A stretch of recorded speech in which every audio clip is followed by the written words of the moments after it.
Hi, this is Jason Montoya, and you're listening to the Marvel Card Collectors Podcast.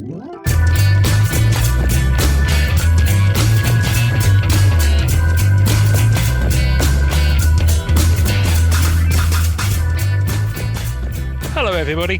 My name is Ian Taylor, and you are listening to the Marvel Card Collectors Podcast, your weekly digest of hobby goodness. Brought to you by the Marvel Cards Fan Collective, an awesome community of card collectors and creators. You can find our two groups on Facebook, details of which are at the end of this very podcast, so come check us out.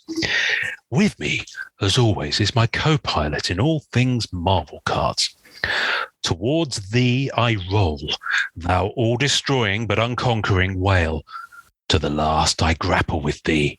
From hell's heart I stab at thee. For hate's sake I spit my last breath at thee. Sink all coffins and all hearses to one common pool. And since neither can be mine, then let me tow to pieces while still chasing thee, though tied to thee, thou damned whale. Thus I give up the spear to Norinrad. That was good. So good. I can't believe, dear listener, Wow. I can't quite believe how long it took us to find that quote before we started recording this episode. Oh, I think it was worth it, though. Goodness me. I really love that. Now, for those listening who are maybe illiterate, he says, insulting most of the audience, you might recognize that quote from Star Trek II, The Wrath of Khan. Indeed you will, because it's paraphrased from Moby Dick by Melville, which is Khan's most famous book. And it's the book that is seen in the wreckage of the cargo containers at the beginning when Chekhov. No, that's Tyrell. a good one. Yeah, so that's one of the things. That. Yeah, that's one of the, yeah. So you that's see a good one. Yeah. So anyway, one of those things. Anyway, how are you, buddy? I'm good. I love this, by the way. This was phenomenal. It was actually really fun to look at those different quotes and check them out and stuff. I love it. It was. Yeah. You got something new for your reading list. I like it. Yes, I do have to read Moby Dick. I've never read it.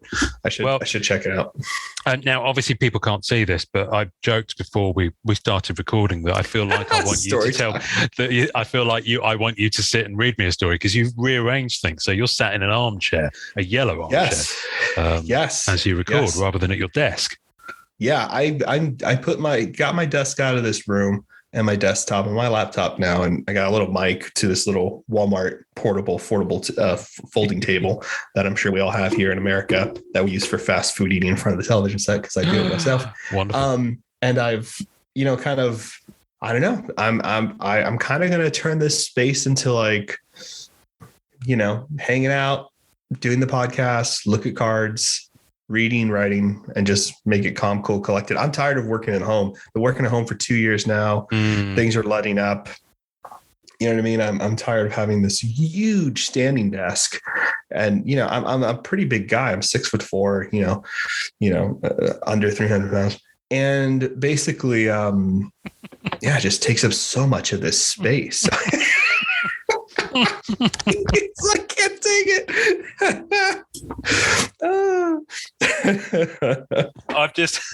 You have just made me spit my tea back into my cup. I am so sorry. It was I'll tell you what it was. It was the aside where you went, I'm only 6'4", under 300 pounds. You kind of just added it in. That's a no disclaimer. I'm sorry, that really cracked me up. No, I love it. I love it. It just took up so much space. So I'm very much like trying to get back into this Zen mind frame. Plus the collecting stuff. Like I know we have this really cool topic we're going to talk about today. Yes. But also the card collecting stuff. I've been like, I think a lot of people too have been kind of reevaluating how they collect and how they move things around and what are their main focus. And man, I've had to like put it off to the side a little bit and keep it out of my iframe because I've been just so obsessed because so much is going on with the card world lately that it's just been so exhausting. It is absolutely exhausting at the moment. Listen, I mean, it's exhausting, but for the fact that, hang on a minute, what's this? This meeting will end in, right. Zoom is telling me this meeting will end in 10 minutes. Upgrade now to remove the 40-minute time limit. Rude. What's that all about? Since when is there a time limit for just two people talking? I don't know. On Zoom? They must have changed some stuff up. I That sucks. can. Well, let's keep going. And then, Yeah. if it chops us, then we'll just start another one. And We could splice definitely it do that. together. Yeah. Yeah. That's weird. Yeah. I didn't realize they Zoom. You and me are going to have words, babe. Seriously. Sorry, what are we talking about? Yes, so it has been absolutely bonkers. Of course, I've got the extra bonkersness as we're about to move house. We've started the process of, we're well underway. We've accepted an offer on this gaff, and we've had an offer accepted on a place about 10 miles away. And I've just shown you loads of photos of it before we started recording. Really beautiful. Which will not be on the tasting notes because, quite frankly, I'm not having everyone else. It's a little creepy. Yeah, it would be a little bit creepy. You could do a video on like the, building up your new like cribs.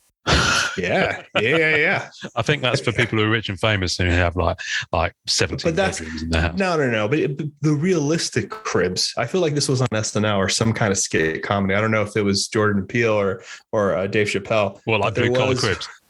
Yeah, like it was like, yeah, this is not fancy, but look at all this cool, like stupid. It was really ridiculous. That was really funny. I don't know. We could do some parody. We can. Yeah, parody's good. Fun. So the opening quote was because Keith Speroni. Keith's a lovely dude. He put a post up in MCCW a few weeks back, which kind of, I asked him at the time, I was like, this is brilliant. Could you mind if we talk about this on the podcast? And he was like, no, cool, in the gang. And it's, well, I'll read you what he posted, and it kind of got my mind thinking about things. So Keith writes, what's the longest you've chased a 1-of-1 card, serial or sketch? I'm at 16 months and have watched this one change hand 4 times. Oh my goodness. I'm sure many of you have gone longer. Just wondering when the decaying piece of my soul comes back. No need to disclose the card you're chasing unless you want to, just doing a sanity check. Keith, check. First of all, sanity checks are necessary in this hobby at the moment. So that's good. So I was kind of thinking more along the lines, doesn't necessarily have to be a 1-of-1, but grails or white whales, what's kind of eluded you the longest. And there's lots of people that have commented, and we'll dig into some of those. But have you got anything? I mean, I think we all know that you chased at least one of your cards for quite a few years because you've talked about it before. Yeah, Green Surfer, the green surfer. So I chased that for 16 years. No, 16 years. 6 years. I was trying to be dramatic. Yeah. 6 years. Goodness. It was tough. I know a lot of people in the hobby, and I just couldn't find one. I think the other one that I told you about was the full plate set. Not full, but the base plate set from MM16. Oh, yes, that's right. Yeah. That one took some time as well. That was a weird story in the sense that, a friend of mine at the time, he had the base CN, and he was like, and I had the other 3, the magenta, yellow, and black. And he was like, hey man, I can't sell it to you because I'm doing like a tier 4 plate set type of thing. But if you come up with the what if, I'll swap you, no problem. Okay. And I think he didn't think that was going to happen because 5 months later on eBay, I find someone selling some MM16 cards, and I'm thinking, well, I'll just message them and see if they have a surfer. Well, they had the what if auto surfer and the CN what if plate. Oh, nice. And they showed me pictures of these 2 cards while they were in their jacuzzi. Oh my goodness. So you could see the tile floor. He said, I'm sorry, man, I was just enjoying a jacuzzi, but let me show you these pics real quick. Which worried me about the condition of the cards. He was like, that's really close to a steam and water. Yeah. But no, he just pulled them out of his closet to show or whatever. He was outside or something. How can he, if he's in the jacuzzi, is he at arm's reach of a closet? I think he got up, brought the cards over, was looking through them while drenched and, just hanging hanging, and Literally. basically going through these cards that took a couple of pictures. It was a really weird story. But anyway, so I got the card and he shipped it, which I was shocked because I didn't think I thought it was, whatever. Yeah. And it's beautiful, real, all this really cool stuff. And it was just a really kismic, beautiful kind of thing that happened. I reached out to my buddy and I'm like, hey, you're not going to believe it, but I found it. And here it is. And it's the same thing as the base. They both have that ink line. Right. Oh, so like some cards on the printing plates have that ink line. So the base surfer and the what if surfer have the same ink line because they were on the same sheet and they have the same streak. So you could see that they print all 8 of those printing plates in order in a row on the sheets because you can see by the printing lines. I digress. Anyway, so I told him, and then he was kind of like, I'm sorry, man, I don't like that one as much. So I'm not going to do it. You're kidding me. So, yep. So he made me wait almost 2 years. 2 years before he kind of was like, yeah, I can do the trade now. And it's only because I believe he got other what if tier 4s and wanted to have like a full what if. Interesting. So eventually the trade happened. But there's 2 years, 6 years, a sketch card I waited for 4 years. The Stanley Auto Marvel Beginnings, which was basically the very beginning of my collecting. So that was like 10 years right. I wanted that you card. You found that from Guy Australia, didn't you? Yep. I got the Fantastic 448 too by Stan, which is lucky. But like, yeah, man, it's always been years. Like, I wish it was easier. I don't know how you are with Black Cat, because you kind of, when I met you, you had your Black Cat collection pretty secure. Like you had a lot of the biggies. And if I'm not mistaken, like I feel like your collection was mine wasn't even close to being like having all the hits. You know what I mean? Yeah, I was in terms of Black Cat, there's now this is the interesting thing. So we go back to the thing where what's the longest you've chased a one of one card? Now, it might not be a one of one card. Yeah. So let's just say what's the longest you've chased a card? I know that someone on the planet owns the Red Spectrum from MM 1996. MM 2016. Whoops. Yeah.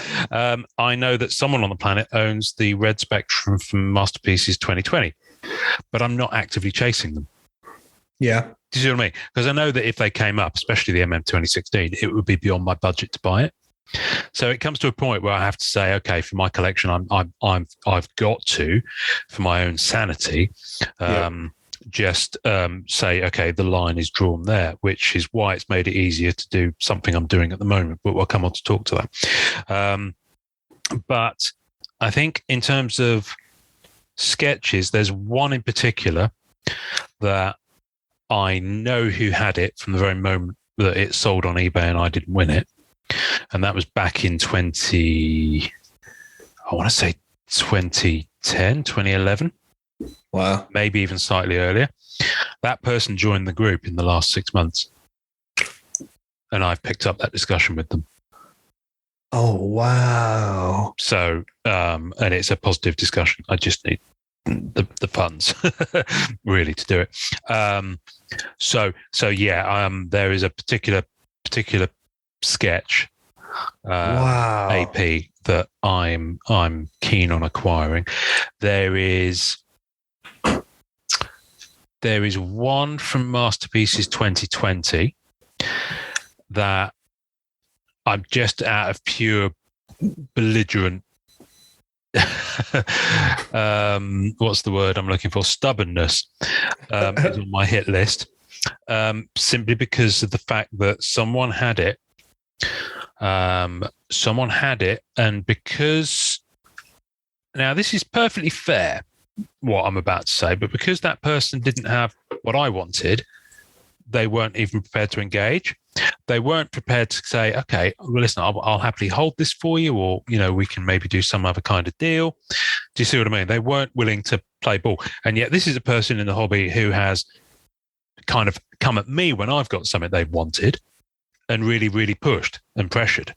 So, yeah, so this person, I don't think I could ever trade to them because, they had something I wanted, but they wouldn't kind of, yeah, anyway. So it's by the by. That's It's awful. one of those really irrational things. It's not even that big a deal. It just annoyed me. So there's that. In terms of there was Masterpieces 2007, which we are going to talk about hopefully soon. Yes. On your YouTube or Instagram. I don't know where you're going to put it, but we're going to have a chat about Masterpieces. You can definitely do it on Instagram. I mean, YouTube. There were one card from Masterpieces 2007 that took me easily 10 years to find. Wow. One of the black and white case topper triptych Adams. I think it's Art Adams, it's the artist. Yeah, that triple panel with Galactus. Yeah. And it's that, and it's one of those, and it finally got spotted on one of those bizarre sale sites, WorthPoint or Macari or one of those. I can't remember. Yes, someone spotted it, grabbed it for me, because it's not one that would ship to the UK, and someone else did actually have it up on eBay as a triple set of free. And I remember when I approached that, they turned out they joined the group. Actually, I had a message backwards and forwards and said that I needed one to finish, and lo and behold, the price on eBay went up by at least a third. So there's another person I won't ever be dealing with ever again.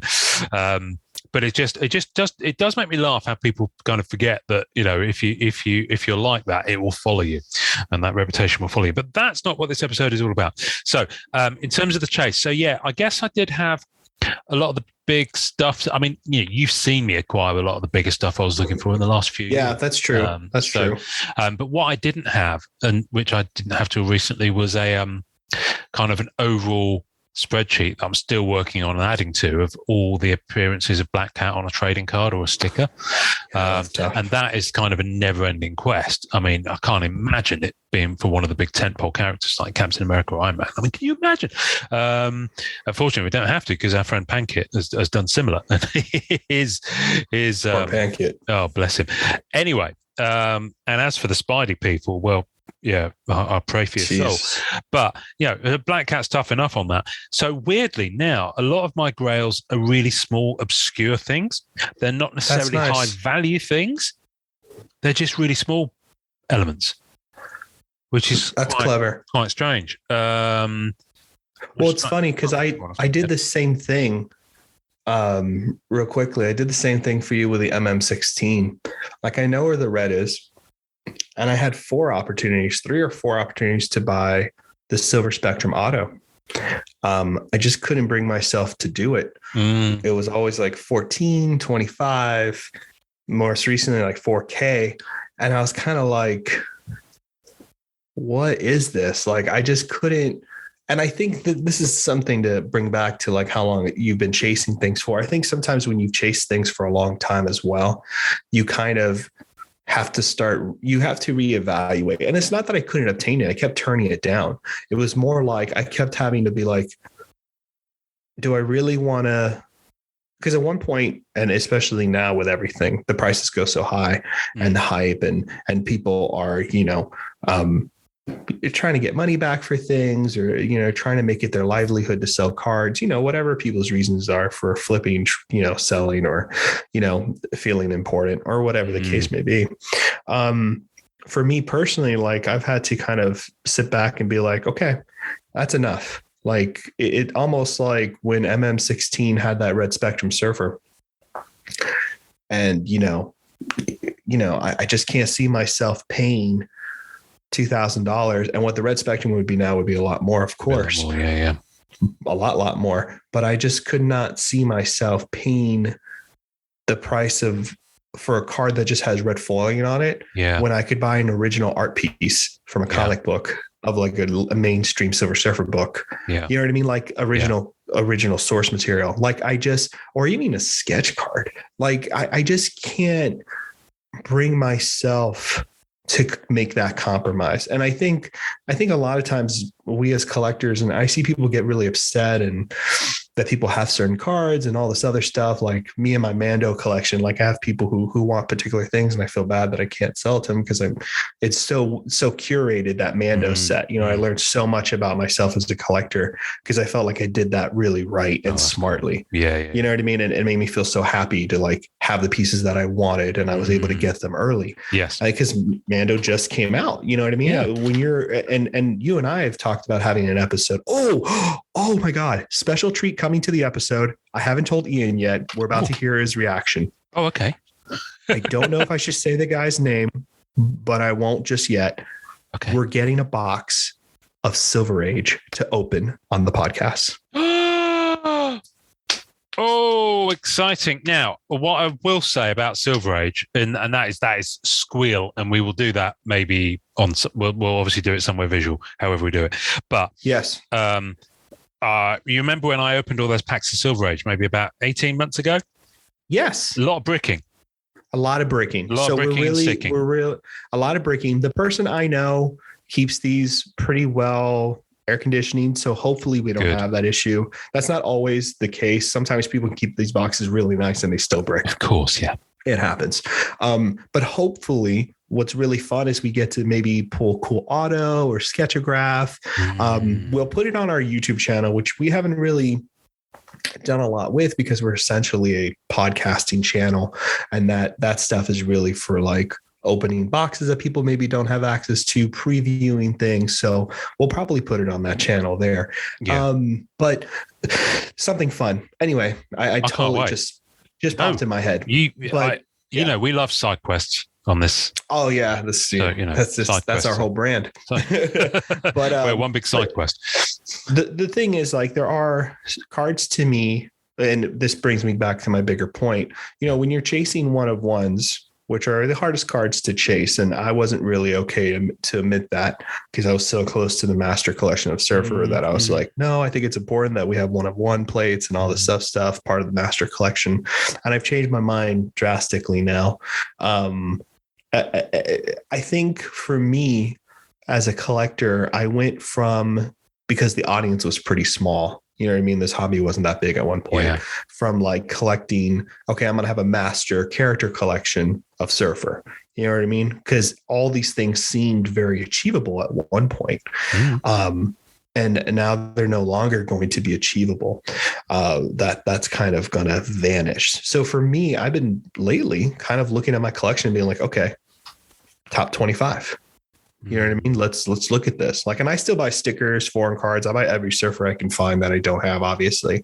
Yeah. But I love that you brought up this topic, and I appreciate you, Keith, for putting this out there. But I think man, I'm spent with the whole one of one chasing stuff, man. I'm kind of over that whole aspect of the hobby of waiting like 2-3 years for a card. Like that drives me nuts. I don't know how do you feel about those chases? Like, to be honest with you, drive me crazy. There's only the only when you say chases, that implies that there's an active thing going on for a lot of things. So, for example, for that Masterpieces 07 thing, I stopped looking for a good number of years.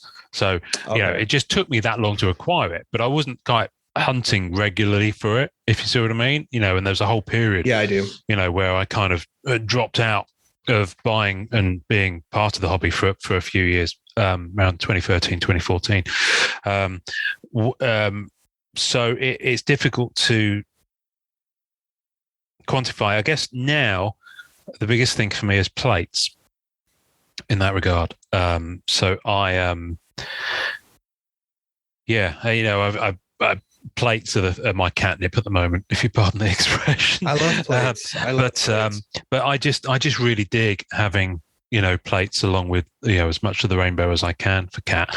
You know, so much so. Have I shown you this in my recent mail call, that the What If Masterpieces 2020 Black Cat plate? Wow. That's the. When did you get that? That's awesome. That. Well, that arrived from a good friend Donnie, who mails to me kind of twice a year. But this came Donnie's from like the MVP, man. He's amazing. Yeah, this came from Marvel Guy 239. Hey, Keith. Yes. Not Keith. Yes. Ken? Marvel no, guy. Ken. Ken. Ken, that's it. Ken. Ken. He pulled this in a box that he did, I think possibly on his YouTube. And I reached out to him, and I didn't really know him at that point, and he made it happen. Ken's a nice guy, man. So, he's very reasonable. He's a very nice guy. I like him. I met him and his son in Atlanta. I love you for this. Thank you. So I've now got a base printing plate from that, and I've got the What If printing plate. And given its Masterpieces 2020, that's probably as far as I'll go on that. But which leads me on to something about chasing, whether it's a one of one or anything, patience. Sometimes you just kind of think to yourself, okay, I'm never going to get that. And then all of a sudden it'll pop up. I've just suddenly realized we're wearing our matching deck. I know. Deck I was going to say it. I didn't want to interrupt again. I felt so bad. Look at this. I noticed it like 10 minutes ago. Hoodie twins. That's brilliant. Thank you, Upper Deck, for sending this to us as a Christmas gift. This Christmas just gone. Quality hoodies. They're really comfy as well. I'm actually too warm wearing it right now, which you're under that skylight type of thing. I know. If I suddenly overheat and melt, then you'll hear it before you see it. But yeah, just wait for stuff. Sometimes you'll be. I always equate this to if you're looking for love, you won't find it. As soon as you stop looking for it, it will happen. He says, because I'm a filthy old romantic. Emphasis on the filthy part, but that's but it's true. It is true. And so many people say that. Yeah. It's like my wife and I we tried for a kid for years, and in the end we gave up for various reasons, and then we got pregnant. So So anyway, but nice. But yeah, if you wait, eventually stuff does come available. It comes up, man. It just comes up. Like I said, I've had opportunities to buy cards multiple times that I actively look for, and there's been times where I've turned down cards multiple times. And the trick to this hobby, which is I've gotten a little distant from recently because I've just been. I need a hobby away from my hobby now. I feel like I've just become a little too obsessed with this stuff and just, too tired searching for stuff, because now I'm looking for something that's like, I'm looking for particular sketch cards now that are like, you know what I mean? I have a better chance of lassoing the moon and bringing it closer to the earth at this point. But I think the whole patience part of all this is always have enough money in your card fund in case something happens, because it will pop up when you're not ready and you can't, you know what I mean? There's no reason for you to put financial strains on yourself. And the other part of it now that I'm looking at is like, don't pass up on big cards that you can find. You know what I mean? If you come across something that's a big card, and it's in your price range, you know what I mean? You might want to grab it. I hate grabbing things that are not PC. I hate grabbing cards that are not PC. I really, really do. I despise it because I'm always like trying to help someone get it. You know what I mean? Like I do that all the time. I'm always like, well, I know this person collects it, so let me go ahead and see if they need it or want it. Because I just don't like holding on to cards that are not part of my collection. Like it messes with my head a bit. But you got to be aware, man. You really have to be aware of what people are collecting, and you have to know where your stuff lands. Keep a track on it. I always, whenever I see something I really want and the person's not willing to trade it yet, I reach out and ask them to put my name on it. Like I have collectors' names on a sticker attached to certain cards in my collection that are PC, just because like they're very, very good friends of mine. You know what I mean? So if they do, if I do not want it, like in however many years or something comes up, I can always like give them first right of refusal, which I think is nice. I think that's the gentlemanly collector thing to do is to have people and be like, listen, you have first right of refusal when I decide to get rid of it. Yeah. You know what I mean? Yeah. I just think that's the way to fair. do it. I think that's absolutely perfectly fair. I think that's kind. So I'm just going to have a look and see what people threw in terms of comments here, because there's some really interesting stories. Chris Sava sums it up straight away by saying, "You are crazy mofos and love each and every one of you." He's right. Benjamin Wisecarver has been chasing one card for 4 years, having never seen it listed anywhere. That's rough. Wow. That's rough. Which reminds me about my Marvel Beginnings B73 signed by Marv Wolfman. Oh, that was listed anywhere. I couldn't even find a Google image of it. Oh, that's how difficult it was. And then Kevin number 2, said, "Oh, I've got a spare." And it's just like, through this podcast and through Letty's amazing. Letty is a absolute godsend of a collector. That's insane. I didn't realize that. Wow. That's the thing. It was literally, I mean, I'd never seen a picture of that now. There is another card I'm currently chasing that I've just never seen a visual image of. So, and it's a variant of, I'm not going to say what it is on the episode. Yeah, obviously. Unfortunately, and some people might think this is sad that you have to do this, but in this day and age, with some of the stuff I've seen getting pulled recently, I probably wouldn't openly say what it was now. No, because I've seen some people just get dollar signs in their eyes and pull some really shady stuff. Oh, they lose their minds. Yeah, and it's just like, rather than help out another collector. Whereas it's just anyway, right. Tommy, error crads.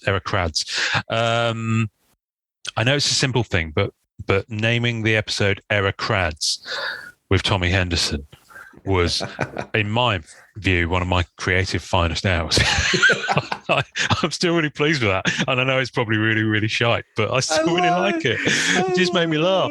Proudest creative. Did you see the little GIF that I did, which was the word error, just like jinxing? Just on the Instagram. I did it. Yeah, it was our preview post for that episode. It was brilliant. Oh, it was kind of just like a little glyph of the word error, just glitching like the Matrix. I did see that. It was good. I did see that. Yeah. Tommy Henderson has been hunting a card since 2014. It has kind of turned into an obsession at this point, and that's the thing. It does. Yeah, it really does. It does, and it can, and it's it might not even be a valuable thing, but it's out there. And it's just like, which ties you back to that, complete obsession of the Moby Dick story, which is why I went there with that. Jose Caballero has been searching for several over 15 years each, but they're not keeping me up at night. He adds, so that's good. Jesus. Yeah, I mean, I've definitely spoken to Jose because he helped me out quite a bit. And I remember hearing some of his stories about some of the chases he's been on. Mm-hmm. And I mean, they're like, I don't know how, like, they're anxiety inducing from like what he's told me. Like it's painful. Some of the worst horror stories I've ever heard about chasing cars was from him. Yeah, for sure. Oh my goodness. Scary. This is why I've got such mad respect for people like Mark Marquez, Mark is the best, and others who have chased down a master set in a sense that they're trying to get a sketch from every artist. And I know that way lies madness because, listen, Gary, Ain, I think you pronounce it EHN. Sorry, Gary, if I got that wrong.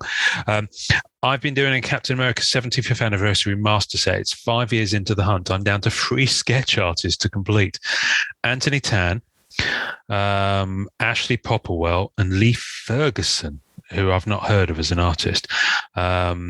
He's not sure. He's only ever seen one Anthony Tan. He thinks he might have seen an Ashley Popplewell. I don't think Ashley's active in Marvel cards anymore, but I've got an AP, I think, by her from Marvel Beginnings. So that's the kind of era she was active. She's great. And Lee Ferguson, and he says he's never even sniffed one of his, so he's never even seen one. I've never heard of Lee Ferguson as an artist. He spelt it with 2 S's in the surname as well, which I don't know if that's a typo or if that's a genuinely different spelling of the name Ferguson. But yeah, so if anyone can help Gary out, I'm more than happy to do a Cards Reunited episode where we have we should Reunited. cards and reunited, so where people good. like say, look, this is the card.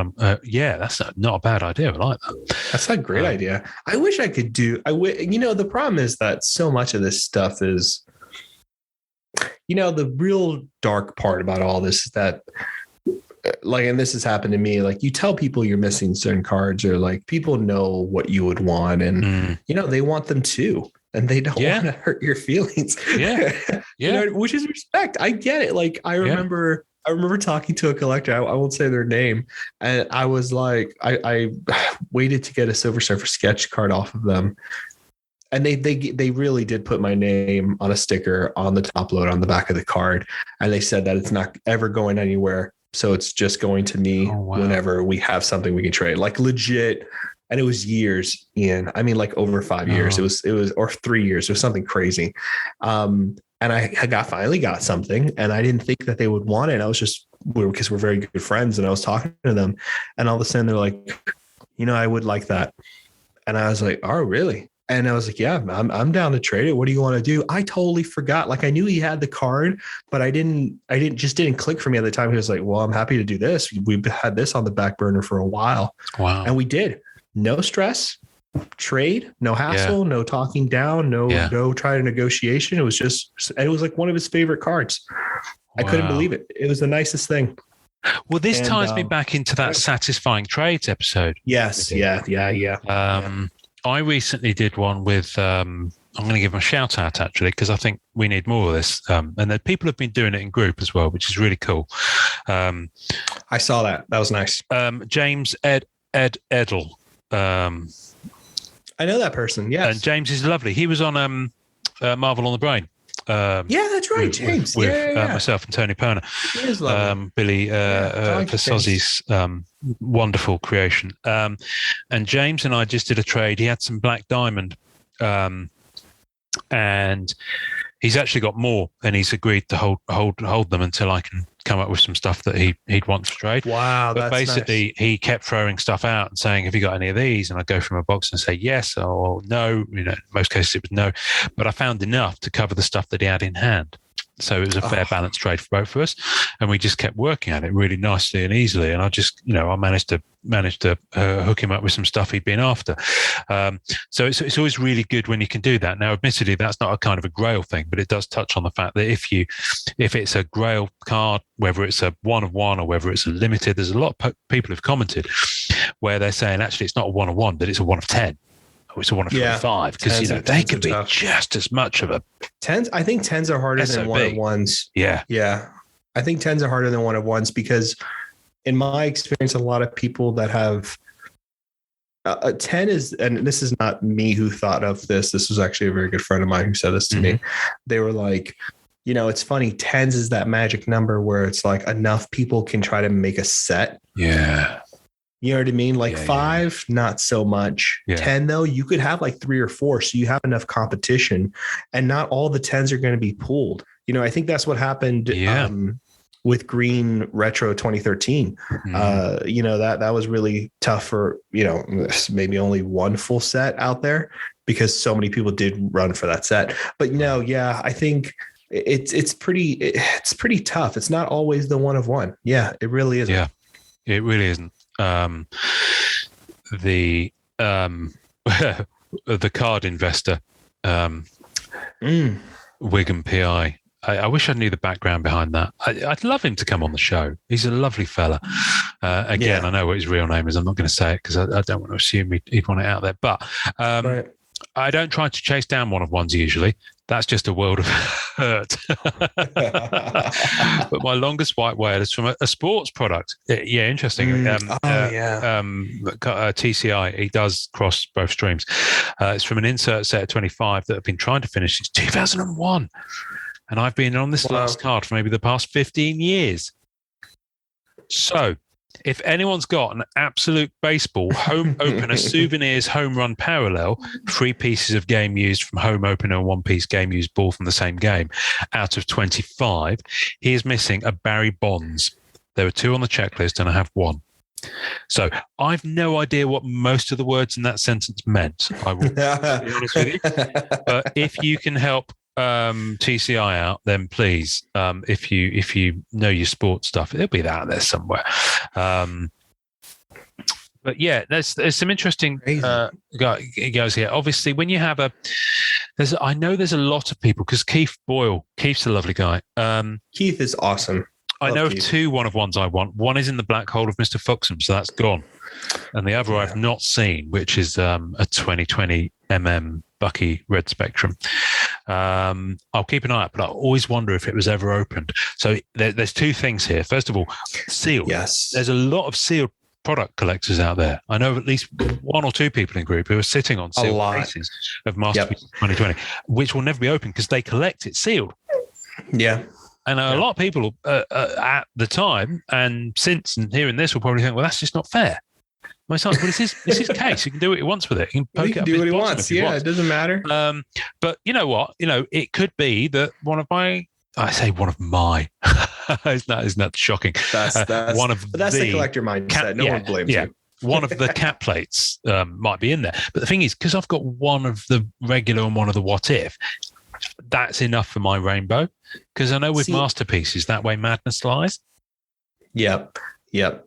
See, and I love that. Yep. See, for me, that's kind of what happened to me with MM16. Like once I got the 4 base plates of Surfer, I was like, I'm a production guy. I like the idea of having a piece of the production for the collection. Like that for me is fun. I don't even like the autos that much. Like the what if auto I have and the buyback auto, like they're nice and it's awesome. But like, dude, I look at those 4 play sets. I'm like, I could just have this and be good. Like there is a kind of completionist mindset that I've had to kind of distance myself from, but a lot of cards they really are locked away. Like there are cards I'm sure are locked away. You know what I mean? Like the best thing I would do to let people this is something that might be helpful real quickly. Always look at sold on CompC and sold on eBay to double check if something's locked away in a box. Well, exactly. Because if you see it on comp, so for example, I know that the Black Cat Gold PMG 1 from Fleer Ultra Spider-Man 2017 was sold on CompC. Wow. Like 3 years ago. Wow. Before I even knew what the letters PMG meant. So I know it's out there and it's in someone's. I don't know who has it. I wouldn't mind knowing who has it. It's always fun to know. Well, I know it sounds really crazy, but I just want a really good quality picture of it so that I can actually print it out on high quality paper and just put it in my binder so at least I can pretend. Which is shocking. No, I'm the same way. But I'm just curious, really. But as I said, at market prices today, there's no way I could afford that card. And it's weird too, because I think the people who were collecting PMGs back then and why a lot of collectors didn't pay a lot of mind to it. And when I say a lot of collectors, it's only a small sector of collectors. I think it's because the people who were collecting those inserts were deep sixing them. You know what I mean? They didn't want them out there because they knew what they were in other card circles. Yeah. So, you know what I mean? There wasn't a lot of looking for those cards because they didn't exist. But like character collectors like us and set collectors would be like, well, it's on the set checklist. I do want a variation of this. You know what I mean? And in that way it becomes a Grail card. Yeah. Yeah. But yeah, boxes are tough. I would not go down the rabbit hole of it's really tough because this also comes back to like pricing and hunting. You know what I mean? Like there are some cards that are out of 25, 50, you know what I mean? That won't get pulled. Like if you think about the what if tier 4s from Marvel Masterpieces, they're out of 50. Out of 50. You know what I mean? Not all those boxes. I think a lot of people are sitting on MM16 cases and boxes, in my opinion. I think so. I think that was a product. I know Retro 13 was open to hell. So I really doubt there's much of that seal. But we know a lot of it didn't come to market because they were, we had, who was it? Chris Carlin before he left, say that, when back in the day, they were having trouble getting people to take that before they went to the distribution model they do now. Yeah. Which I think is one of the reasons why they do the distribution model they have now, so that they're not sat with stock. that they can't. Yeah. And I think that's why we're seeing a lot of replacement cards coming from that's what he said, 15 and 13 and stuff like that, is because they did have maybe like 2 or 3 cases sitting there in the office. But, also like when 2013 came out, that was a big deal. I mean, there's a lot of inserts in that set. That money in that set is crazy. It's a big set. And the money in that set is crazy. Because like all this variation in printing and stuff. Yeah. But no, chases are tough. Chases are hard. And I'm very much like, for me personally, I will not be getting into the kind of insanity. Like, for instance, this is a good story, semi related to Marvel, but Star Wars. I have the rainbow for Masterworks Mandalorian when he first came out. So I don't have the gold 1/1, but I have a plate and I have all the other variations, the orange 10, the black 5, yada, yada. Well, another Masterworks set came out and Mando's in it. And I was like on eBay and I'm going through it and I see the variations. The picture is far better. It's a much cleaner looking card and it's super exciting. And I'm about to buy the variations. And I'm adding it up in my head. I'm like, this is going to be like $1,500 to buy all of this full rainbow. And I just stopped. And I was like, you know what? I don't want a rainbow anymore. I'm going to get the black out of 5. I have the black from the other set and that's it. And I'll just get the black card every time it comes up on eBay for every set. Because like, I don't know, rainbowing, and this might be a great future episode, but rainbowing might be a thing of the past for a lot of major collectors in Marvel. Oh, I think your mic is out. That's because I had some gastric wind to get rid of, so I muted myself, so it wouldn't do it in your ear. Or in our listeners' ears. That brings me on to what I was going to finish up with, because this crazy Zoom thing. So we'll start wrapping up. We'll fix that for next time. Josh Dutra. That's the difficult name to say when you haven't got your front teeth in. About 3 months he's been chasing whatever he's after. So that's like, mate, you barely started. Your pain is to come. You're a very poor guy. He's like, what is this? But let's just to end this on a positive note. Scott White says, I actually just nailed down one in the last week that I've been watching for 2 years. Don't give up hope. So I think you can't really. Yeah, definitely don't give up hope. You can't really sum up further than that.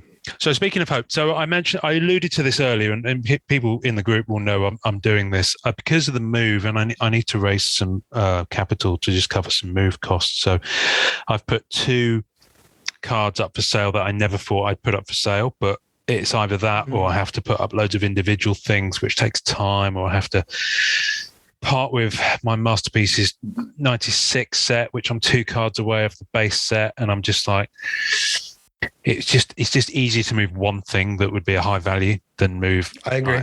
300 cards that would be, especially shipping. So I made a kind of call on it, and I've decided to part with Flea Ultra Spider-Man PMG Black Cat of 5 purple. And then I added to that the green of 10, which is on EPAC. Now, I've listed them on group and I've taken some pricing advice, and I've listed them on group and I've also listed them on eBay. So far, no nibblers, because apparently the market has gone a bit.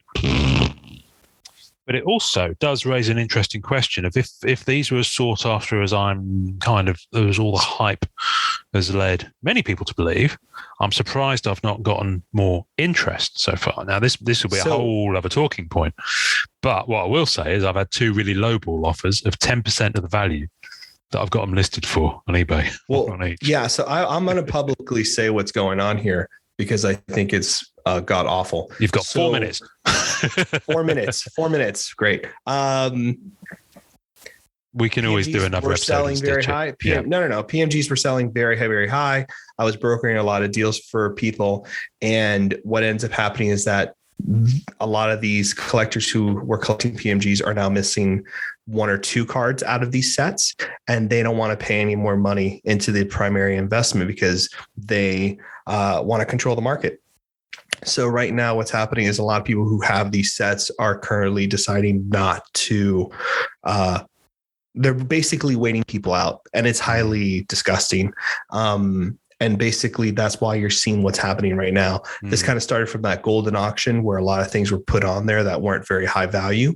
But is this the one from the other week where we said that those golden ones were softer than people had hoped? So all of a sudden, that's what they're doing. That's what I was telling you. Right. Yeah. Okay. I'm with Basically, they're trying to soften people's expectations. And, this is what happens. People go for sets, people go for cards, and they overpay at the beginning to pry things. And, real numbers were thrown out there. I mean, someone paid $250,000 for a green 2013 Spider-Man. I was there. I saw the transfer.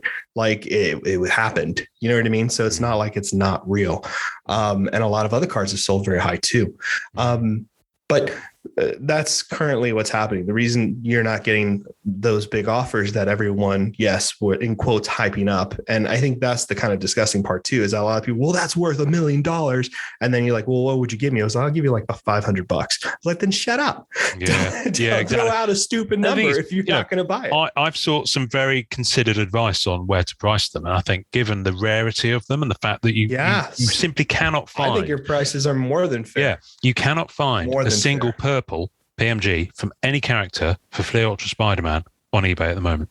It's just not there. That's my point, though. Like, there's just what you're watching right now are a group of people telling each other not to buy, and everyone's trying to like hold some kind of front. So, and that's what's going to happen. That it's a disgusting thing that the kind of hobbies kind of move towards, but that's where we are right now. This is just not the time to sell. Yeah. Well, unfortunately, my life circumstances don't dictate that one. But that said, I've found a short-term solution that will cover things. So I said at the beginning, it's not a fire sale. So, I'm never going to take like, $1,000 on it just to move them that world. Stupid. So if anyone had the audacity to say that. this morning I had an offer for I woke to an offer on eBay for $750 on the green.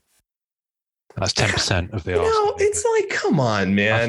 That's not even real. So what are you doing? I've outed their eBay user on the group because put them on your block list because this person is playing games, baby. So anyway, this has been fun. We're going to be booted off Zoom any moment now. So listeners, thank you. I've no idea who the intro will be for this episode. And we will figure that out. So you'll hear them at the beginning. But I can't talk about them now.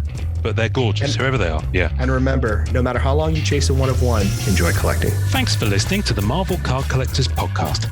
Visuals and tasting notes for each episode can be found on our Facebook page. You can subscribe and leave us a voicemail via our home on anchor.fm/MCCP. We're also on iTunes, Spotify, and all major podcast platforms. Please take a second to subscribe, like, and review our show wherever you get your podcasts. Our podcast can be found by Googling at the MCC Pod, which will also find us on Facebook, Twitter, YouTube, and Instagram. Our Facebook community is at MCCW, Marvel Card Collectors Worldwide, and MMC, Marvel Masterpieces Collectors. The great music we use is called Rocket Power by Kevin MacLeod. Thanks to the collectors, artists, and creators who support the Marvel Cards Fan Collective. We'll see you next time, and remember, it's a small hobby but a fun one. Make mine Marvel and enjoy collecting.